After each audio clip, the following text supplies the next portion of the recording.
안녕하세요, 장사 건프로입니다. 제가 오늘 드릴 말씀은 고객 클레임 대응법에 관한 건데요. 사실 전 이런 분야에 있어서 완벽한 전문가는 아니에요. 하지만 그간 여러 영업직과 많은 사람들을 상대하면서 실전에서 익힌 응대 방법들 이런 것들을 토대로 좀 더 세부적인 이야기를 해드리고 싶어서 준비를 해봤어요. 흔히 클레임 대응에 관련한 글이나 영상들을 보면 구체적이지 못할 때가 많아요. 물론 이게 구체적으로 얘기하기가 힘든 분야가 맞습니다. 이유가 각자 종사하고 있는 분야가 다르기도 하고, 특히나 음식에 관련된 클레임은 그 종류가 너무나 많기 때문에 디테일하게 세부적으로 얘기하기가 쉽지 않죠. 그리고 구체적이지 못한 방법들에 있어서는 사실 저도 적용하기가 힘들었던 적이 많습니다. 관련 책도 여러 권 읽고 회사 동료나 아니면 새로 들어온 직원들을 상대로 영업 응대 스킬 등을 제가 가르쳐 주기도 했었지만, 디테일한 방법이 없다면 사실상 무의미한 교육이 돼버리거든요. 제일 중요한 건 응대하는 당사자의 성향이라고 저는 생각을 하는데, 이 영상을 계기로 성향도 무시해버리는 그런 좋은 응대를 할 수 있는 사람이 되었으면 하는 게 제 마음이고요. 그런 의미에서 찍는 영상이니까 많은 이해를 부탁드립니다.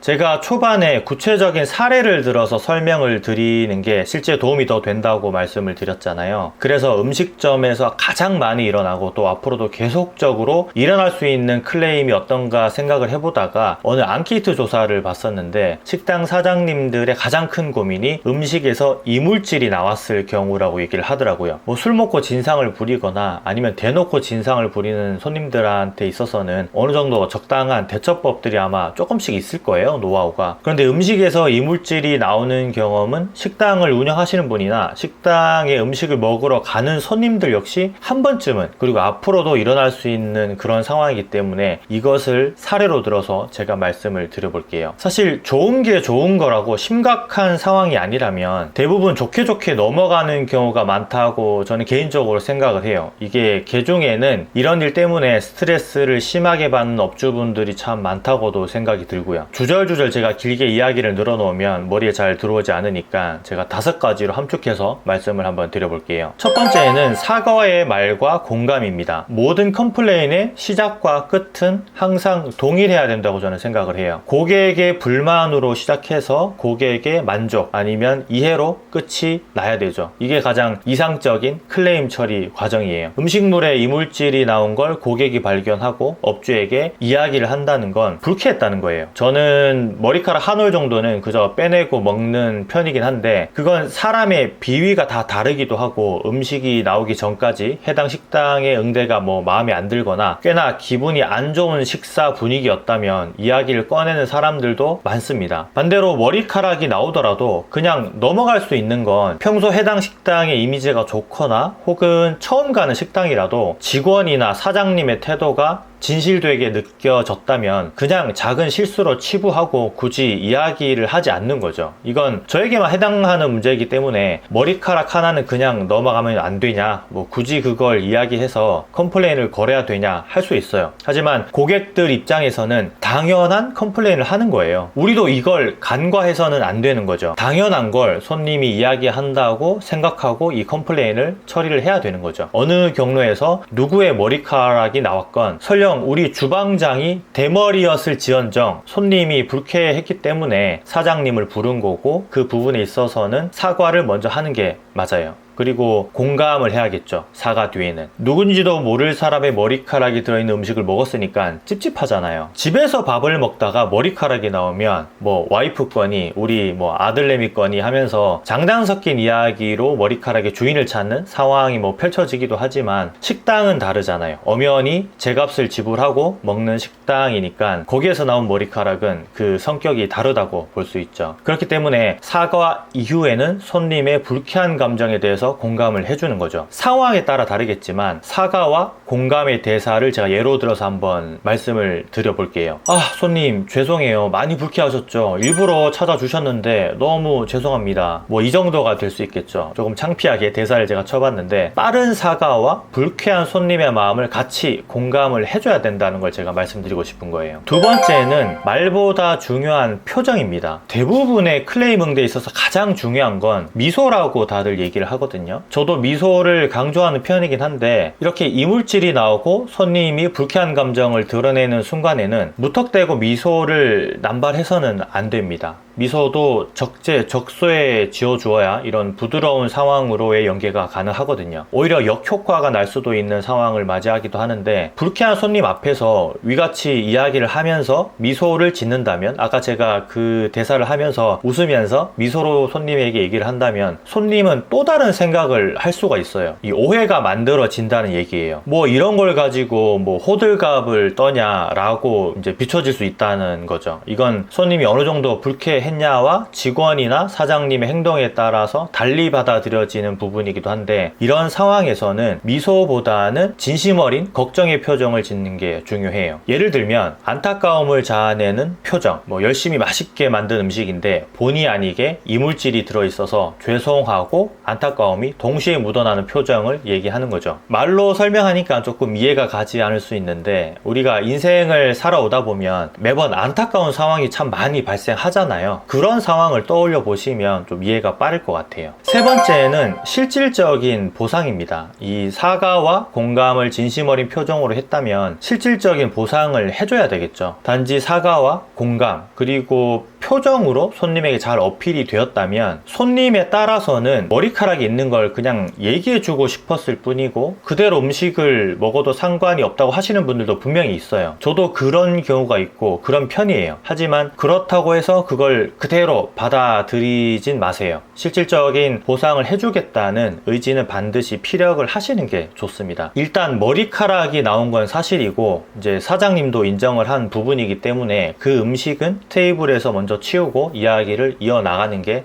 중요해요. 두 그릇을 시켜서 한 그릇에서 머리카락이 나왔다면 한 냄비에서 끓인 거라면 두 분 모두에게 다시 음식을 만들어 드릴지, 아니면 따로따로 조리가 되는 거라면 한 분에게만 새로 조리를 해 드릴지, 또 새로 만들어 나가기까지 다른 한 분과의 식사 속도에 있어서 또다시 불쾌감이 생길 수 있거든요. 왜냐하면 한 손님은 거의 다 먹어가는데 내 음식을 새로 만들어서 내온다면 또 시간이 차이가 날 수 있잖아요. 그런 부분에 있어서 또다시 불쾌감이 생길 수 있기 때문에 아예 그냥 음식값을 받지 않을 생각으로 이제 무료로 다 처리를 해드린다든지, 혹시나 앞선 상황에서 손님과의 마찰이 이제 좀처럼 수그러들지 않고 계속해서 불쾌감을 드러낸다면 차라리 다음 방문 시에 식사할 수 있도록 뭐 식사권을 드린다든지, 이건 사장님이 선택을 해야 되는 부분이겠죠. 가장 무난한 게 해당 손님의 음식을 폐기 처분하고 재빨리 새로 음식을 만들어 드리는 거지만, 상황에 따라서 이게 불가능한 부분이 분명히 있기 때문에 여러 가지 루트를 미리 만들어 놓고 적당한 방법을 제시하는 게 중요해요. 여담이지만 주문 실수에 의해서 요리가 잘못 나간 경우에 해당 음식의 가격을 뭐 50% 할인해 준다든지, 아니면 새로 주문한 메뉴로 손님에게 다시 서빙을 한다든지, 두 가지의 선택권을 손님에게 주는 방법도 있어요. 업주 입장에서는 50% 할인이라도 이미 나간 음식을 손님이 드시는 게 이득이기 때문에 이런 선택권을 손님에게 제시하는 건데, 보통은 손님들도 전자를 많이 택하죠. 특히나 술집 안주의 경우는 더더욱 그러합니다. 새로운 안주를 만드는 시간에 대한 거부감이 있기도 하고, 굳이 그 안주가 아니면 안 되겠다 하는 마음이 없다면 50% 할인이라는 주문 실수에 대한 업주의 배려를 손님들도 이해하는 거죠. 어쨌든 실질적인 보상에 관련한 부분을 말씀드리는 것처럼 몇 가지 상황을 만들어 놓고 적절하게 대처를 하시되, 클레임의 강도에 따라서 아예 석고 퇴제를 해야 되는 상황이 오기도 하니까 미리 짜여진 루트를 손님에게 자세하게 얘기하는 게 중요하다고 볼 수 있어요. 예를 들면 머리카락이 아닌 거미가 나온다거나 뭐 벌레 같은 것들이 푹 삼켜서 나오는 경우가 석고 퇴제를 해야 되는 부분에 해당이 되는 건데, 저희 어머니가 예전에 짬뽕을 드시다가 목이버섯인 줄 알고 입에 넣었는데 알고 보니까 이게 어른 엄지만한 검은 땅거미였던 적이 있었어요. 이 사장님의 적절한 대처로 기분은 안 좋았지만 끝까지 식사를 마칠 수 있는 상황이 왔었으면 좋았겠지만 아쉽게도 그렇진 못했어요. 사장님의 응대가 정말 형편이 없었습니다. 이게 조리 과정 중에 들어간 게 아니라고 처음부터 끝까지 일관된 태도, 변명, 항변을 하셨거든요. 사실 저희 어머니가 순진해서 또 예전부터 서비스직의 업종을 가지고 계셨기 때문에 별말 없이 그냥 계산을 하시고 나왔는데, 참 생각이 많아지는 그런 순간이었어요. 자, 그리고 네 번째는 재방문을 위한 관심을 꼭 표출을 하셔야 됩니다. 특이한 손님, 뭐 까탈스러운 손님으로 생각이 된다면 기본적인 대처만으로 이 정도면 됐다고 생각하시면 되지만, 다시 그 손님이 우리 가게를 방문해서 오늘 있었던 안 좋은 이미지를 날려버리고 싶다면 새로 나온 음식을 드실 때 한 번 더 테이블로 찾아가서 짧게 말을 건네보세요. 너무 긴 이야기를 주고받는 건 오히려 핑계가 나올 수도 있기 때문에, 나도 모르게 말이죠, 그냥 그저 죄송한 마음을 담은 한마디를 이렇게 건네는 거죠. 뭐 예를 들면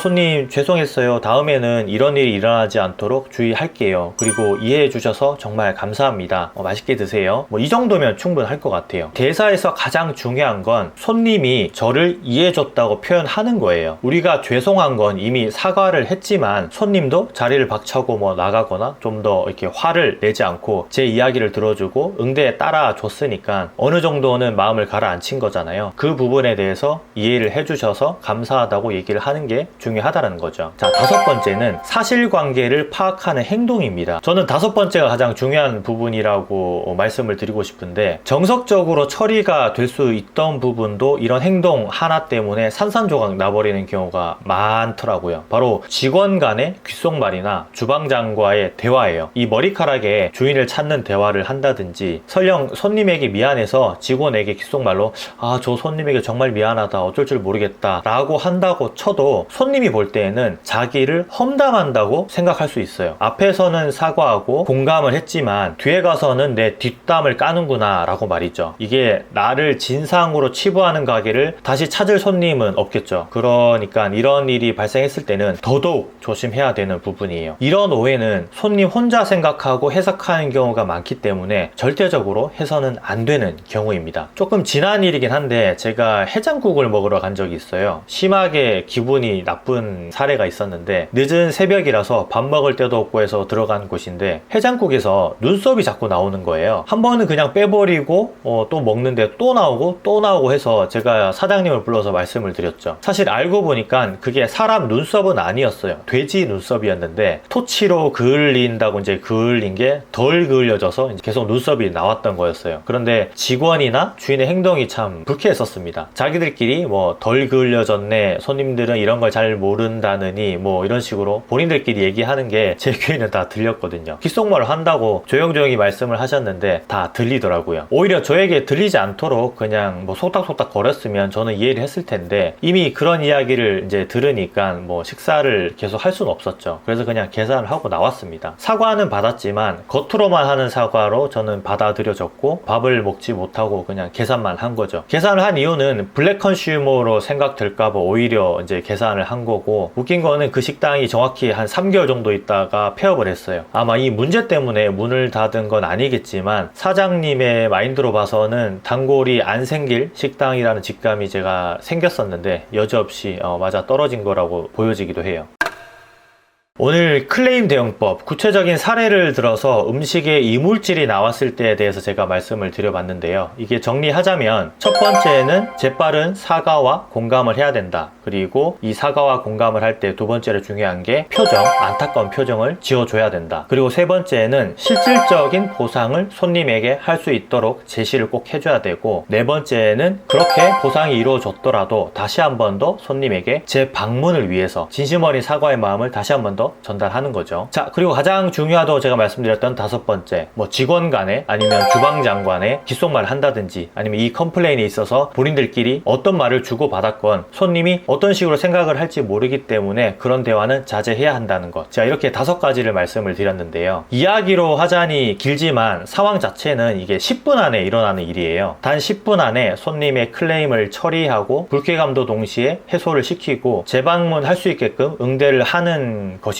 이게 단 한 손님을 위해서 이렇게 한다는 건 참 힘이 드는 일이긴 해요. 하지만 이런 게 몸에 배다 보면 클레임 응대뿐만 아니라 손님과의 여러 가지 마찰에 있어서도 아주 자연스럽게 자연스러운 대처법이 생기게 되니까 그게 쌓이다 보면 단골도 더욱더 늘어난다고 저는 생각을 합니다. 제가 오늘 말씀드린 이런 구체적인 사례들은 허점이 많아요. 그래서 간혹 날선 댓글들이 이제 오고 가기도 하고 공감하지 못하는 많은 분들이 악플을 달기도 하는데, 하지만 저는 유튜브의 매력이 이런 구체적인 것, 날 것, 그리고 돈 주고 듣기는 조금 아까운 것들, 이런 거라고 저는 생각을 해요. 사실 이런 걸 돈 주고 들으러 가는 사람은 없으니까요. 그래서 제가 존재하기도 하고요. 앞으로도 이런 구체적인 사례들을 가지고 와서 여러분들에게 얘기할 수 있는 그런 시간이 좀 많아졌으면 좋겠습니다. 오늘따라 긴 영상 시청해 주셔서 너무 감사드리고요. 이상 장사 건프로였습니다. 감사합니다, 여러분.